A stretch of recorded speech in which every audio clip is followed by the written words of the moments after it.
Medina Munawwara में एक मशहूर ताजर रहता था। उसके दो अज़वाज थे और उसका घर दो मंजिला था। एक ज़ौजा नीचे वाली मंजिल में रहती थी और दूसरी ऊपर वाली मंजिल में। एक दिन वो तोहफे तहफ़ लेकर घर आया। सीढ़ियाँ चढ़ने लगा तो नीचे वाली ने आवाज़ दी। ऊपर जाने लगा तो ऊपर वाली ने पुकारना शुरू कर दिया। दोनों तरफ से शोर शोर शोर। गुस्से में उसने कहा, अगर मैं ऊपर तेरे पास आया तो तुझे तलाक, और नीचे वाली से कहा, अगर मैं तेरे पास आया तो तुझे तलाक। ये शर्तिया तलाक थी और उसे एहसास हुआ कि मैं तो दोनों घर उजाड़ बैठा हूँ। इरशाद बारी ताला है, और तिल का हुदूदुल्लाह, ये अल्लाह रब्बुल इज़्ज़त की कायम करदा हुदूद हैं।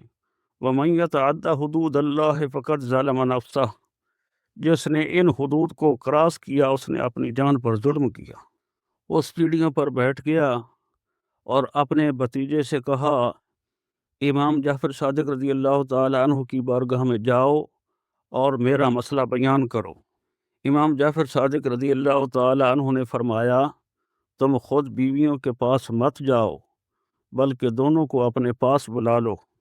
यूं शर्त उलट गई और दोनों घर महफूज हो गए। ये है इमाम साहब की ज़हानत, फतानत, करामत।